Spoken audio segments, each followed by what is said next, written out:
So fetal circulation is different from the postnatal circulation in the following points. The fetal circulation primarily is dependent on the umbilical flow with all exchange through placenta rather than the fetal lung. And also the systemic circulation runs parallel to pulmonary flow rather than serially with mixing at three levels. So there is mixing at three levels. First is the ductus venosus. So this is the ductus venosus. The mixing is between umbilical vein and IVC. The second mixing is between the right atrium to left atrium. So this is the right atrium and left atrium, and mixing is through the foramen of Oval. And third is through the ductus arteriosus. So this is the ductus arteriosus. Mixing is from pulmonary aorta to aorta. And you know that in adults the left ventricle is dominant, but in this fetal circulation the right ventricle is dominant, not the left ventricle, due to high pulmonary resistance.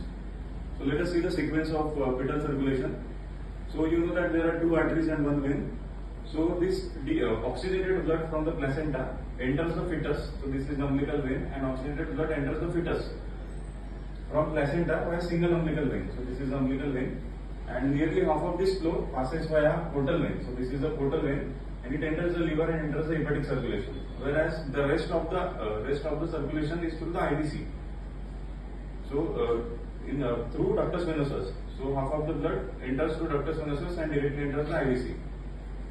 And this IVC returns this mixed blood to right atrium.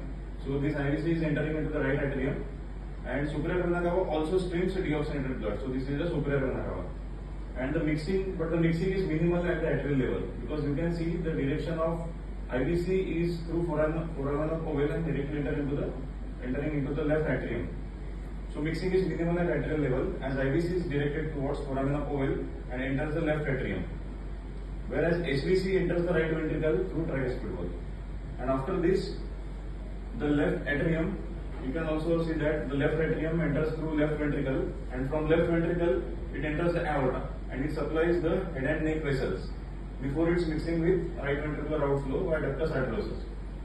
And this right ventricular enters the pulmonary aorta, and it is going minimally to the lung, and the rest of the blood is shunted through ductus arteriosus. So right ventricular outflow enters pulmonary aorta, and 10% enters the pulmonary circulation, whereas 90% is shunted through ductus arteriosus into aorta, bypassing the lung. So the lung is bypassed here. Only 10% is going to the lung, rest is entering directly into aorta through ductus arteriosus. We have seen through ductus arteriosus there is bypass. And after this, it enters the descending aorta, and nearly 60% of flow in descending aorta goes back to the placenta. So it is going back to placenta via two umbilical arteries. So the deoxygenated blood enters to the umbilical arteries and going to the placenta. Whereas it will again, the oxygenated blood will again enter through umbilical vein. So this is the fetal circulation. Thank you.